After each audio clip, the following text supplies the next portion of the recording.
మాజీ మంత్రి కాంగ్రెస్ పార్టీ సూర్యాపేట నియోజకవర్గ ఇన్ఛార్జ్ రామరెడ్డి దామోదర్ రెడ్డి అనారోగ్యంతో రాత్రి కన్నుమూశారు. ఆయన గత కొద్ది రోజులుగా మూత్రపిండాల వ్యాధితో బాధపడుతున్నారు. సూర్యాపేట జిల్లా తుంగతుర్తిలోని ఆయన నివాసంలో ఉంటూ అక్కడే చికిత్స పొందుతున్నారు. తీవ్ర అస్వస్థతకు గురి కావడంతో వారం రోజుల క్రితం హైదరాబాద్లోని ఏఐజీ హాస్పిటల్కు తరలించగా అక్కడ చికిత్స పొందుతూ తుది శ్వాస విడిచారు. ఈ నెల 4న తుంగతుర్తిలో అంత్యక్రియలు నిర్వహించనున్నట్లు కుటుంబ సభ్యులు తెలిపారు.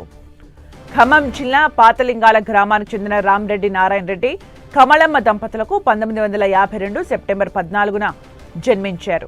ఉమ్మడి నల్గొండ జిల్లాకు శ్రీరామ్ సాగర్ జలాలను తరలించేందుకు విశేష కృషి చేశారు.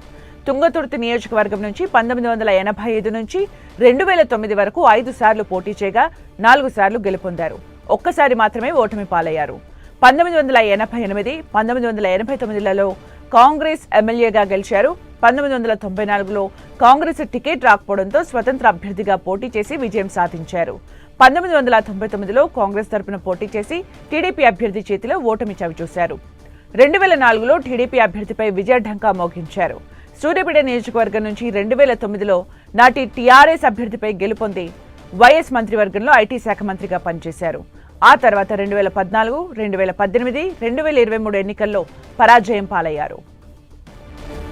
మాజీ మంత్రి రామరెడ్డి దామోదర్ రెడ్డి మృతిపై ముఖ్యమంత్రి రేవంత్ రెడ్డి దిగ్భ్రాంతి వ్యక్తం చేశారు. ఆయన మరణం కాంగ్రెస్ పార్టీకి తీరని లోటని అన్నారు. దామోదర్ రెడ్డి కుటుంబానికి ప్రగాఢ సానుభూతి తెలిపారు. దామోదర్ రెడ్డి మృతిపై పీసీసీ అధ్యక్షుడు మహేష్ కుమార్ గౌడ్ దిగ్భ్రాంతి వ్యక్తం చేశారు.